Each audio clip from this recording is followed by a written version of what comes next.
Hello mga kalakwatsero! Hello Quezon Province! Hello Pilipinas! Kapag sinabi kong Quezon Province, Ano agad ang pumapasok sa isip nyo?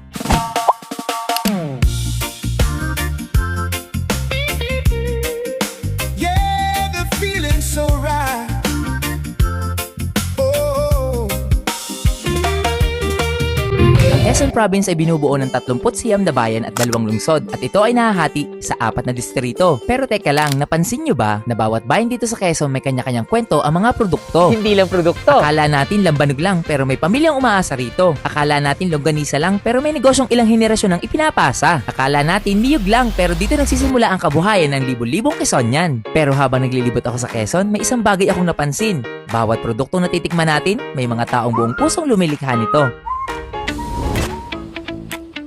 At habang nakikilala ng mundo ang produkto ng Quezon, mas lalo ko nakikilala ang mga tao nasa likod nito.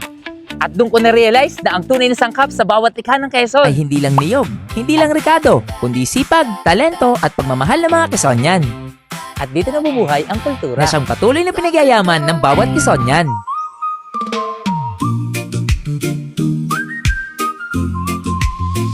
Marahil akala natin na ang kultura ay makikita lang sa mga gusali o sa mga lumang bahay. Pero dito sa amin sa lalawigan ng Quezon, ang kultura ay niluluto, hinuhubog ng malikhaing kaisipan, tinutugtog at ipinapasa sa mga susunod pang mga henerasyon. Dito sa Quezon, hindi lang kultura ang ipinagmamalaki, kundi ang iba pa nitong mga likas na yaman. May magandang kagubatan, ilog, talon at mga karagatan. Tunay ngang kay ganda at yaman ng ating lalawigan na hindi lang maipagmamalaki sa buong Pilipinas kundi sa buong mundo. Ito ang ating tunay na yaman na hindi lang dapat nakikita. Ito ay dapat na-experience din ng iba.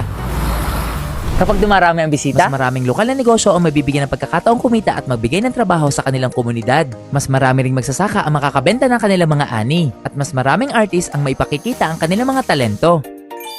Kaya pala hindi lang tanawin ang dinarayo ng mga tao.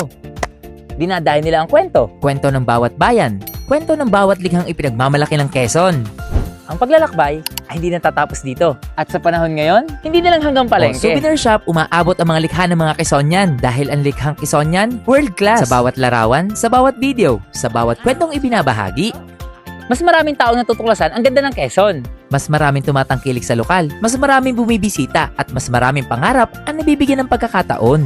Kaya kung tatanungin niyo ulit ako, ano ba talaga ang Quezon? Quezon is more than a destination. At lagi rin nating tandaan na ang Quezon ang the land of thousand colors. Isa din itong lalawigang puno ng mga taong patuloy na lumilikha ng kabuhayan, ng kultura, ng sining, at ng mga kwentong nagbibigay inspirasyon sa bawat bumibisita dito. Dahil sa Quezon, ang bawat likha ay may pinagmulan.